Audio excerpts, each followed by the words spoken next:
out of the box or out of the wall, wherever I call it, we have, boom, Beverly Hills Cop.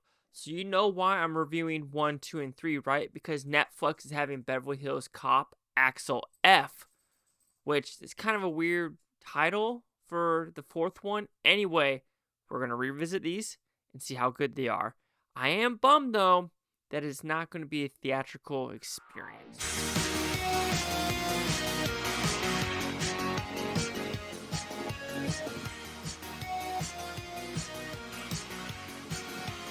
Chase Liaki here with the Blue Futon reviewing Beverly Hills Cop. What's about? Pretty simple purpose. Eddie Murphy plays Axel Foley, and he's a Detroit City cop, but now he has to go to Beverly Hills to try and, catch the bad guys in California.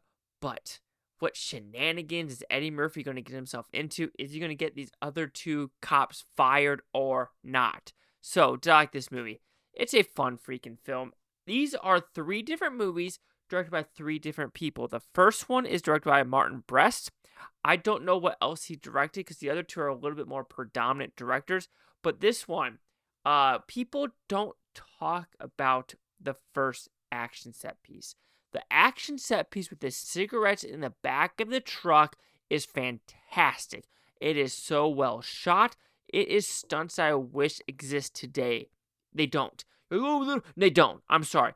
Everything is so CGI now. This isn't. This is let's take a truck to another truck. Let's fucking go. And it is refreshing to see it. Having it in 4K is pretty cool as well. It's not Dolby Atmos. It's Dolby Digital Sound. So it's not 7.1. It was only 5.1 surround sound. It is what it is, but it's cool there. This is the time where a lot of buddy cop movies were slowly starting to make it into the limelight, because the first one was in 1984. I couldn't tell you when 48 Hours came out. I couldn't tell you when the first Lethal Weapon came out. I'm pretty sure the first Lethal Weapon was after this one. What else do you have? What else in this time? But this was then also the 90s where you had The Last Boy Scout. So buddy cop movies were pretty hot during this time frame, and this one does it pretty well. The humor's there. Eddie Murphy knows exactly what he's doing. He's having a great time, just having fun. We have Judge Renfield with whoever names their kid Judge. You really want him to be a freaking famous or successful person. No non-successful person has been named Judge. Let's put it that way. And I know there's one more actor. Yeah, John Ashton. So those are the main 3 cops that we were following. And this one is a straight up, if I'm not mistaken, if I can remember this one correctly, this one's the drug one. Yes, is it drugs or is it weapons? Because this one they go to the... Wait, which one is it? Why am I drawing a blank?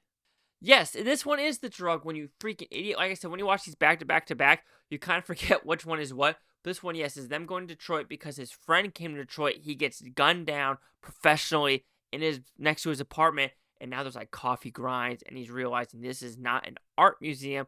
This is straight up drugs. There's one cameo that I do notice in this movie has to do with bananas. That's Damon Wayne. 100% that is freaking him. I think it's hysterical. I noticed another cameo in the second one. We'll talk about that soon. But, you could talk about this movie. It's hard for me to talk about this movie because this is from 1984, right? And it's hard to say before it was X, so it's a copy of this. And when you have buddy cop comedies and action movies like this, you can't be like, well, this movie did it before this, so this movie must have been better. It's not like that because it, Bad Boys, that was 90s. You're trying to get what I'm saying. I'm just talking in circles now. I'm a freaking idiot. But we're talking about Beverly Hills Cop. It is your run-of-the-mill action movie. Does it do anything special? No. Does it need to do anything special? No. It is a been there, done that buddy cop film. And when you think about this movie, of course there's been plenty of movies before 84 that are buddy cop films, like Tango and Cash. I don't know in my brain. It's freaking late at night and I'm a fucking idiot. All right.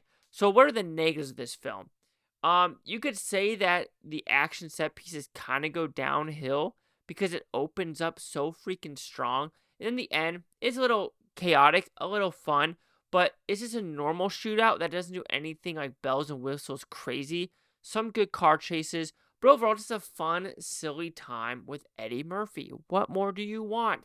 So overall, Beverly Hills Cop, either you're in Detroit or Beverly Hills, it looks like Beverly Hills might be a little bit more fun in 84, but you know what? Eddie Murphy has had a good time. The director knew exactly what he was doing. Jerry Bruckheimer knows what he's producing in this time. So Beverly Hills Cop will receive a 4 out of 5 with futons, which equals that 80%. Let's see what the critics and user scores gave this one.